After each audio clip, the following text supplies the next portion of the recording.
1 year after the vote that humiliated humanity before the galaxy, Ambassador Yuna Siong returned to the Galactic Concord Assembly. But she did not come as a petitioner. She came as the representative of a power that had proven beyond all doubt that it needed nothing from anyone in that chamber. The hall looked different now. Or perhaps Yuna simply saw it differently. The elevated platforms that had once seemed designed to intimidate now looked like desperate attempts to appear important. And the species who had laughed at humanity watched her entrance with expressions that ranged from shame to fear to cautious hope. Vrethel was not among them. The great Kathrani counselor had been removed from power 3 months earlier, when his government collapsed under the weight of economic catastrophe and political scandal. His replacement was a younger Kathrani named Sethrak, who had publicly criticized the treatment of humanity even before the crisis began. Sethrak rose as Yuna took her place on the chamber floor. Ambassador Siong, the new counselor, said with formal courtesy, "The Galactic Concord wishes to extend its deepest apologies for the inexcusable behavior displayed during your previous visit to this assembly." Yuna inclined her head slightly but said nothing. Sethrak continued with obvious nervousness. "We further wish to offer humanity full membership in the Concord with all rights and privileges.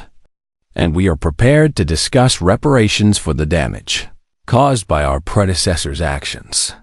The chamber fell silent as everyone waited for Yuna's response. She let the silence stretch for exactly as long as she had been forced to stand in silence.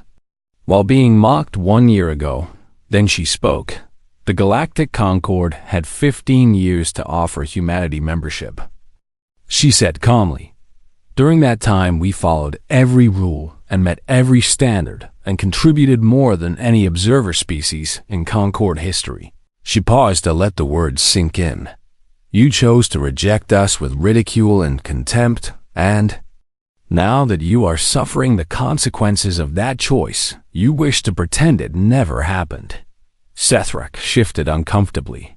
"We cannot change the past, Ambassador, but we can." "No," Yuna interrupted. "You cannot change the past, but neither can you simply erase it with apologies and offers." She activated her display, and a document appeared on every screen in the chamber.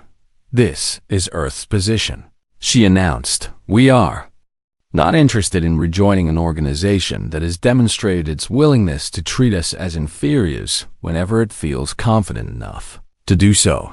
Murmurs rippled through the assembly as delegates read the document. Instead, Yuna continued, "Earth will engage only in bilateral agreements with individual species, and each species must negotiate separately and prove their value as partners." She looked directly at Sethrak. "The old treaties that bound everyone together in mutual obligation are finished, and Earth will help those who treat us with respect, and we will simply walk away from those who do not." The Morath ambassador rose with anger in his bulging eyes. "You cannot dictate terms to the entire Concord," he protested. "We are the established powers here, and you are. We are the species that your colleague called evolutionary refuse." Yuna cut him off. "We are the species that you all laughed at while we stood helpless on this floor."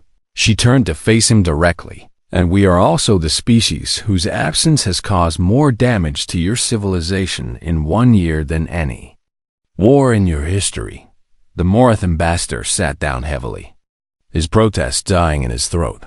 Then something unexpected happened. Zikavel rose from a seat in the observer section where Chelsic citizens were permitted to watch the proceedings.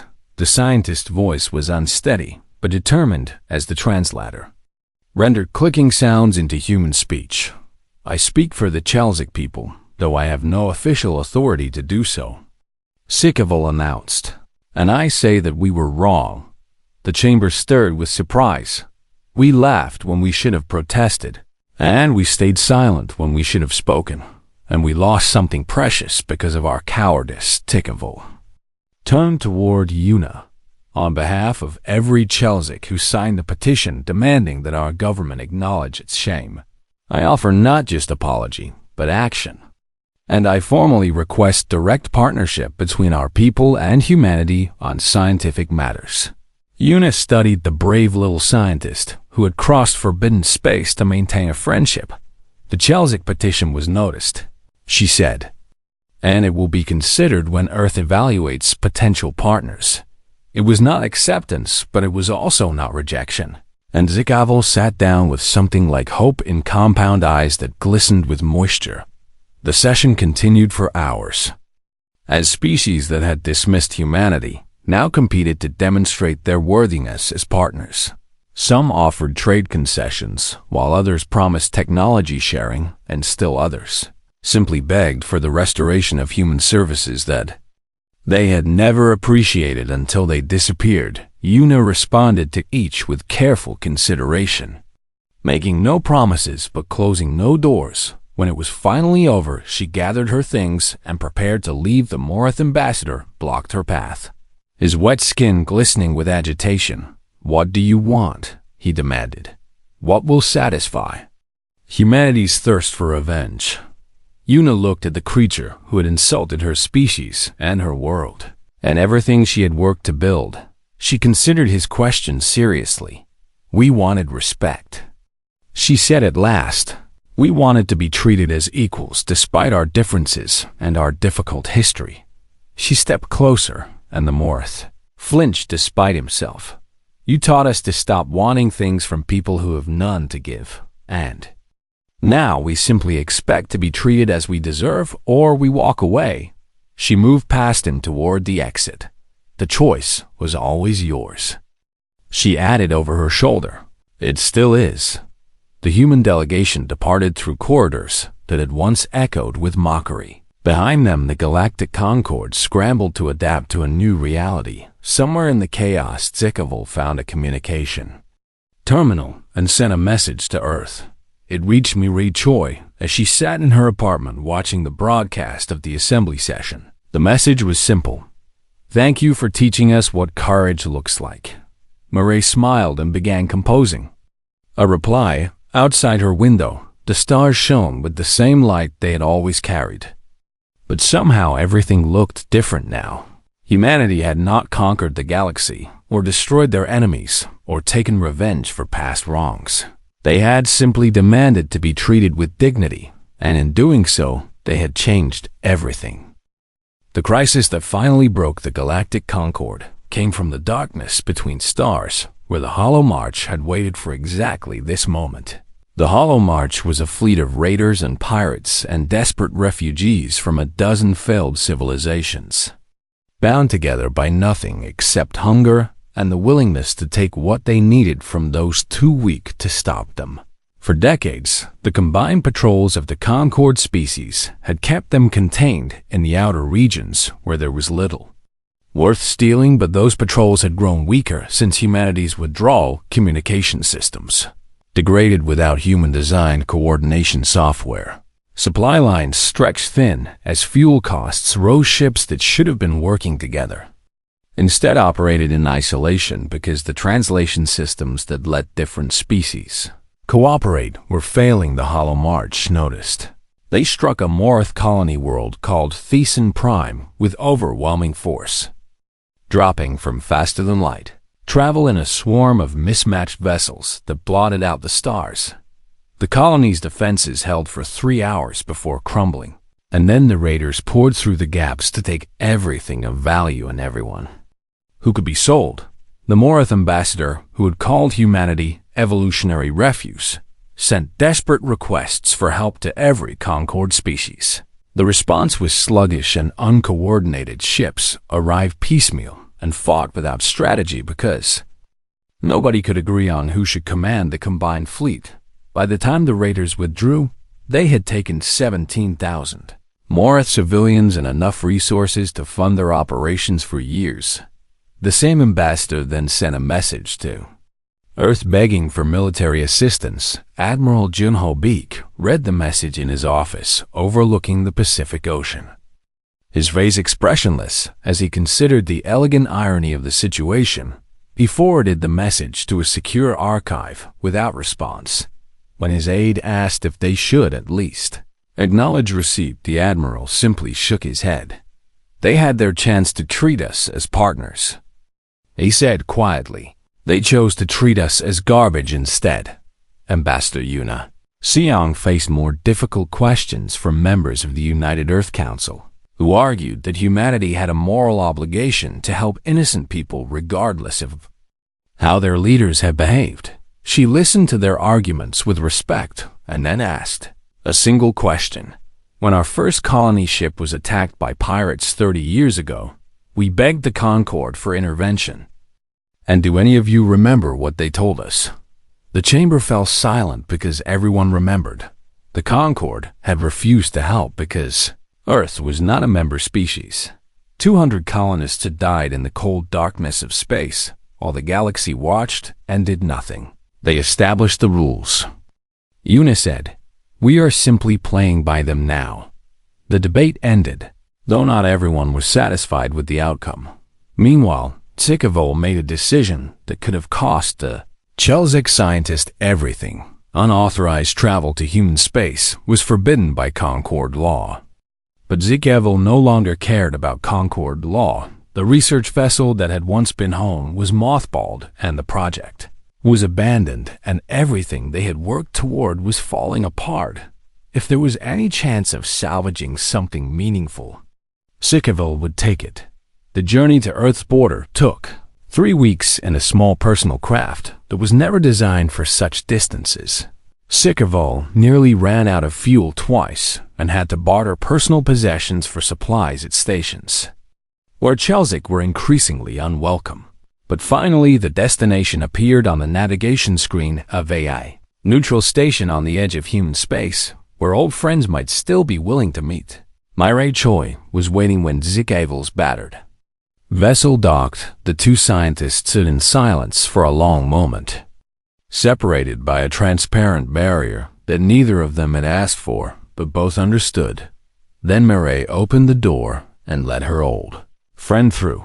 They found the quiet corner of the station's observation deck where they could watch the stars and speak without being overheard. "The Concord is falling apart," Tsikavol said, the translator rendering the clicking Chelzik speech into weary human words. "Everything is breaking and nobody knows how to fix it." Mireille nodded slowly. "We know. Then why do you not help us?" The question hung in the recycled air between them. Mireille considered many possible answers before settling on the truth. "We did not break it," she said. "We simply stopped holding it together, and nobody noticed how much weight we were carrying until we put it down." Tsikavol's compound eyes reflected the starlight in patterns that Mireille had learned to read as sorrow. "So many of us did not laugh that day in the assembly," the Chelzik whispered. "So many of us were ashamed of what our leader said." "I know," Mireille replied, "but you also stayed silent, and silence in the face of cruelty is its own kind of choice." The words were harsh, but Tsikavol did not argue, because there was nothing to argue against. They talked for hours about research and memories and a strange friendship that had somehow survived despite everything. When it was time to part, Tsikavol asked if there was any hope for the future. Mireille thought about the question seriously before answering. "Hope requires change," she said, "and change requires admitting that what came before was wrong. So if your people truly want hope, then perhaps they should start by finding the courage to say what they should have said in that assembly." Tsikavol returned to Chelzik, space carrying those words like precious cargo. Within weeks, the Chelzik High Coordinator received a formal petition signed by thousands of scientists and artists and ordinary citizens demanding that their government apologize to humanity. Petition cited the words of a human researcher whose name had become a symbol of everything that Chelzik had lost. The name was Mireille Choi, and far away on Earth.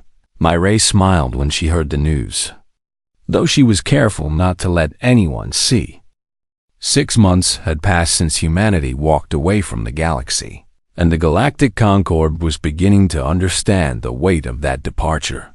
It started with small things that nobody connected at first. Navigation computers began recommending Longer routes because the algorithms that calculated optimal paths had stopped receiving the updates that human mathematicians had provided. Fuel costs rose as ships traveled further distances, and merchants who operated on thin margins found themselves struggling to stay profitable. Then the Chelsic pharmaceutical crisis hit. The insectoid species had built their entire medical industry around synthetic compounds that mimicked natural substances from a dozen different worlds. And the most effective production methods had been developed by human chemists who found elegant solutions to problems that had frustrated Chelsic scientists for centuries. Without access to human expertise, those methods began to fail. Production costs tripled, just as Admiral Beak had predicted. And suddenly, medicines that had been affordable became luxuries that only the wealthy could access. The Chelsic High Coordinator demanded answers from his advisors, who scrambled to explain that humans had been more involved in their industries than anyone had realized. But the worst was yet to come. A Kethrani, mining colony on a distant moon, experienced a reactor malfunction that should have been contained by the safety systems. But those safety systems were hybrid designs that incorporated human innovations, and without human engineers available to consult, the repair teams made critical errors. 40 workers died before the reactor was finally stabilized, and the investigation that followed revealed that human safety protocols had prevented similar disasters at least 12 times in the previous decade. Nobody had kept track of those prevented disasters, because nobody had thought to credit the humans who designed the safeguards. Councillor Vrethaswal faced mounting pressure from his own people as the economic damage spread, but he refused to admit that his treatment of humanity might have been a mistake. Instead, he blamed the humans for sabotage and called for sanctions against Earth.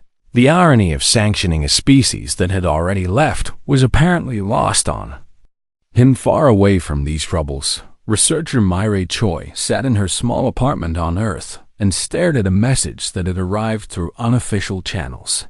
It was from Jikavil, a Chelsic scientist who had been her colleague on a joint research vessel studying a pulsar in a distant system.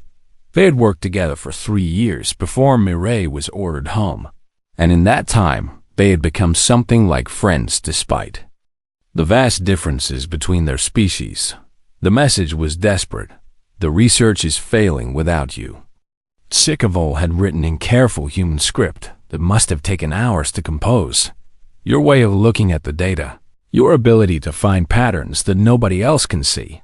We cannot replicate it no matter how hard we try. Myre read them words again and felt something twist in her chest. She had loved that research, and she had loved working with Jikavil, who approached scientific problems with a childlike wonder that transcended species boundaries. But she also remembered standing in the corridor outside the Concord Assembly and hearing the Chelsic delegation laugh at Ambassador Seong. She remembered the clicking sounds of mockery that had echoed through the halls as humanity's hopes were crushed. Her reply was polite but firm. I am sorry, old friend, but I have my orders, and even if I did not, I am not certain I would be welcome among your people anymore. She sent the message and turned away from the screen with tears she refused to let fall. On Earth, life continued with surprising normalcy. The trade networks adapted faster than anyone had expected as human ingenuity found new ways to provide goods and services that had previously come from galactic partners. Innovation accelerated without the restrictions of Concord treaties that had required sharing all discoveries with member species. Scientists who had spent years giving away their work for nothing now poured their energy into projects that would benefit humanity first. Ambassador Yuna Seong watched intelligence reports from her office in Geneva and tracked the spreading chaos with mixed emotions. Part of her took grim satisfaction in watching the species who had mocked humanity struggle to fill the gaps that human departure had created. But another part of her remembered that not everyone in the galaxy had laughed at that assembly. There had been junior diplomats who looked uncomfortable, and scientists who stayed silent, and ordinary citizens who had no say in how their leaders behaved. Those innocents were suffering too. And Yuna could not entirely ignore the cost of humanity's withdrawal. Admiral Beak visited her office one evening with a bottle of wine and 2 glasses. "You look troubled," he observed as he poured. "I'm wondering if we went too far," Yuna admitted. The Admiral shook his head. "We did exactly what we had to do. And we did nothing aggressive or hostile, because we simply stopped helping people who treated us with contempt." He handed her a glass. "If a man spends years carrying heavy loads for neighbors who mock him and then one day he puts down the weight and walks away, has he done anything wrong?" Yuna considered the question. The neighbors might argue that he abandoned them. The neighbors should have treated him better. Admiral Beak replied, "The consequences they face now are not punishment, but simply the natural result of depending on someone they refuse to respect." Somewhere in the galaxy, Vrethel was finally beginning to understand this truth. His government was fracturing under economic pressure, and political rivals were circling like predators, sensing weakness. The great Kethrani, counselor who had stood so proudly while mocking humanity, was watching his power crumble. And there was nothing he could do to stop it. His own arrogance had set these events in motion. Humanity had simply stepped aside and let gravity do the rest. The news spread across Earth like wildfire, carried by a digital wind. And within hours, every person on the planet had seen the footage of their ambassador standing alone while alien voices mocked everything humanity had ever achieved. Social media exploded with rage and shame and defiance, with people demanding answers and action and revenge in equal measure. The streets of every major city filled with protesters who carried signs reading, "We bow to no one and let them laugh while they can." Ambassador Yuna Seong watched these developments from her office in the United Earth Council building, her face calm even as the world burned with righteous anger around her. She had expected this reaction, and she had planned for it. Emergency session of the council had been called for the following morning, giving her just enough time to prepare. Her presentation and coordinate with the allies she had cultivated over years of careful work. When she entered the great assembly hall where humanity's leaders had gathered, she found every seat filled and every eye turned toward her with desperate hope. Secretary General Taeho Mun called the session to order with a voice that trembled slightly despite his best efforts to appear strong. "Ambassador Seong will now deliver her report on the Concord vote," he announced, "after which we will discuss our options for moving forward." Yuna stepped up to the podium and looked out at the faces of presidents and prime ministers and representatives from every nation on Earth. "There is no gentle way to say this," she began. "We were not merely rejected by the Galactic Concord, but we were humiliated in a calculated display, meant to ensure we would never dare to ask again." She played the recording, letting them hear every cruel word and every burst of alien laughter. And she watched as their expressions shifted from shock to anger to something cold and hard. "For 20 years we have been patient," Yuna continued when the recording ended. "We have followed their rules and accepted their conditions and smiled at their condescension because we believed that someday they would see our worth." She paused and let the silence stretch. That belief was a mistake. She activated her display and showed them a document that made several leaders gasp in recognition. Protocol 17 was established 15 years ago as a contingency plan for exactly this situation. She explained, "It calls for the complete withdrawal of humanity from all galactic agreements, the immediate recall of all diplomatic personnel, and the severing of every official tie between Earth and the Concord species." The hall erupted in shouting as some leaders protested that such action was too extreme, while others demanded it be implemented immediately. Secretary General Mun restored order with difficulty and turned to Yuna with troubled eyes. "You are asking us to isolate ourselves from the entire galaxy," he said, "to turn our backs on everything we have worked toward. I am asking us to stop pretending that they will ever accept us as equals. Yuna replied, I am asking us to stop giving them our knowledge and our labor and our innovations. While receiving nothing but contempt in return, she gestured and new data appeared on the screen. Did you know that human doctors staff 60% of the neutral zone medical stations because no other species has our combination of endurance and adaptability in harsh environments? Another gesture brought up different numbers. Did you know that human engineers designed the safety protocols now used in 80% of all galactic reactor systems because our experience with nuclear disasters gave us insights no other species possessed? The data kept flowing, showing contribution after contribution that Earth had made without recognition or compensation. They call us primitive, Yuna said. They laugh at our violent history and our polluted past while using systems we designed and medicines we developed and translations we created. She closed the display and faced the assembly directly. Protocol 17 will not harm them immediately, but within months they will begin to feel our absence in ways they never anticipated because they never bothered to notice how much they already depend on us. The vote came 3 hours later after debate that grew heated at times, but ultimately reached an inevitable conclusion. Protocol 17 was approved by an overwhelming majority. Admiral Juno Beak took over the implementation with military precision that made the galactic powers nervous.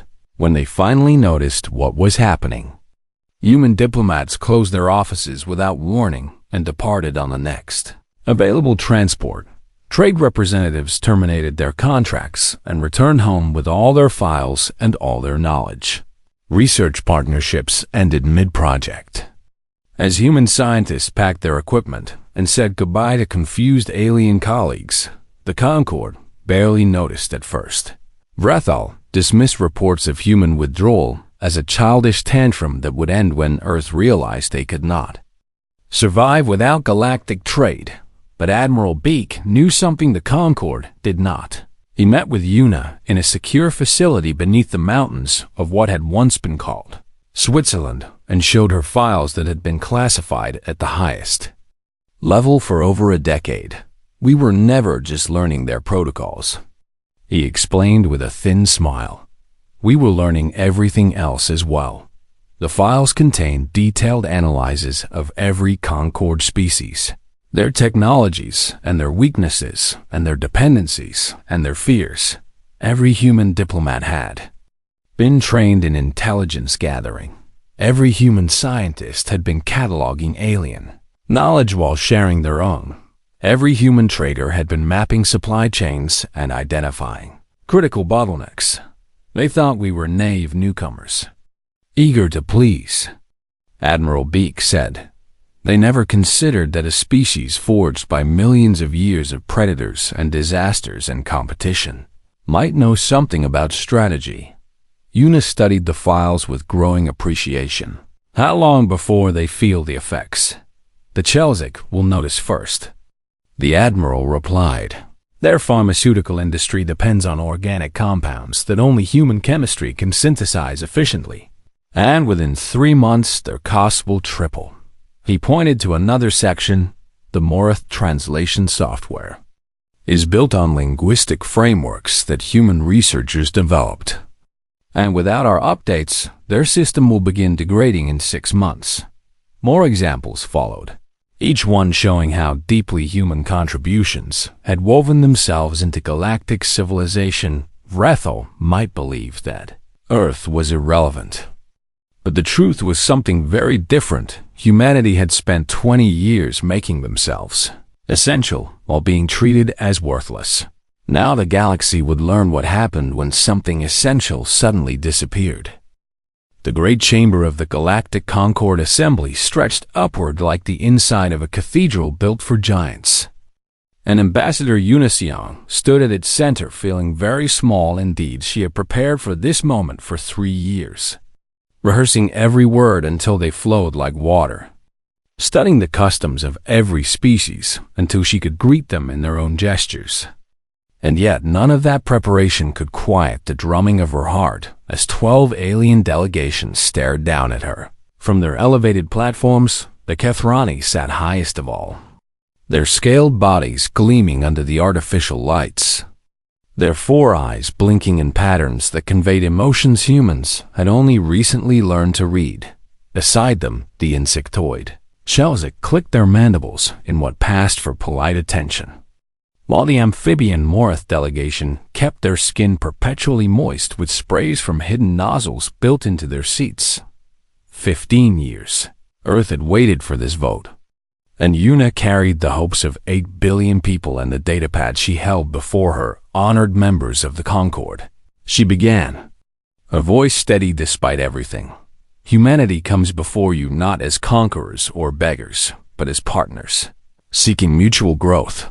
She activated the display behind her, showing images of human doctors working in neutral zone medical stations, human engineers helping repair damaged ships regardless of their origin, and human diplomats mediating disputes between species who had refused to speak directly for centuries. "We have followed every protocol," Una continued. "We have respected every boundary, and we have contributed to this community without demanding recognition in return. And today, we humbly ask that you consider our petition for associate membership in this great assembly." The chamber fell silent, and for one beautiful moment, Una allowed herself to hope. Ben Council of Rethal of the Kethrani Dominion rose from his seat, and that hope shattered like glass. "Humbly," the Kethrani repeated, his translator rendering his hissing speech into something cold and mocking. "The human speaks of humility while standing in halls her ancestors could never have imagined." He gestured with one clawed hand, and new images appeared on the display, replacing Una's carefully chosen pictures with something else entirely. War's pollution mushroom clouds rising over cities. "This is humanity," Rethal announced to the assembly. "This is what asks to join us as equals." The Chelsic delegation erupted in clicking sounds that Una recognized as laughter, a harsh rattling noise like stones tumbling in a metal container. One of the Morith ambassadors leaned forward, his bulbous eyes reflecting the images of human destruction still playing on the screen. "Evolutionary refuse," he declared, his voice wet and gurgling through the translator. "Clinging to a death world and pretending they belong among civilized species." Una stood frozen as the chamber filled with sounds of agreement, with clicking and hissing and rumbling from a dozen different throats. And every sound was another nail in the coffin of human hopes. She wanted to argue, to point out that every species had violence in their past, to remind them that the Kethrani had fought 3 civil wars before achieving unity, and that the Chelsic had nearly rendered their homeworld uninhabitable before learning restraint. But the rules of the assembly gave her no right of rebuttal during the deliberation period.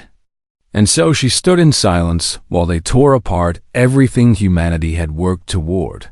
The vote was unanimous. Not a single species supported Earth's petition, and several went out of their way to add statements, explaining their rejection in terms that left no room for future appeals. Rethal delivered the final blow with obvious pleasure. "Perhaps humanity should return when they have crawled out of their own filth," he said. "Perhaps in another 1,000 years, they will have evolved sufficiently to understand what civilization truly means. Though I confess I doubt even that generous timeline will prove sufficient." More laughter filled the chamber, and Una felt Lieutenant Dohwan Park step closer behind her in silent support. She took a breath, then another, and when she spoke her voice betrayed nothing of the storm raging inside her. "The human delegation thanks the Concord for its time and consideration," she said, bowing in the formal manner she had practiced so many times. "We will take your words under advisement." She turned and walked toward the exit with her back straight and her head high. And she did not look back even when the laughter followed her out into the corridor, the transport that would carry them back to Earth's modest diplomatic station waited in the docking bay. A small ship that suddenly seemed even smaller compared to the massive vessels of the established powers. Park said nothing as they boarded, and nothing as the ship pulled away from the station. But his hands were clenched into fists, and his jaw was tight with anger he was struggling to control.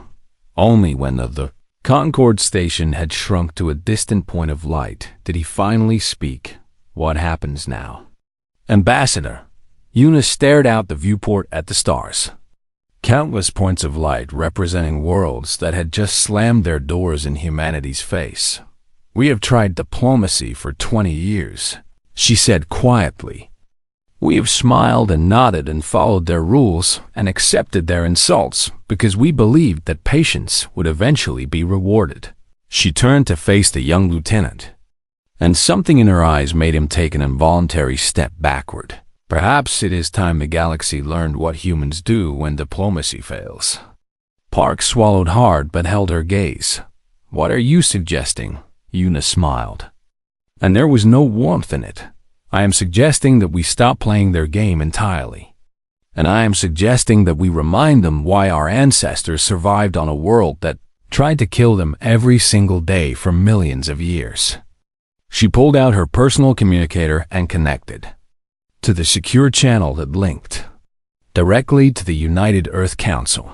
This is Ambassador Seong requesting an emergency session of the full council, she said.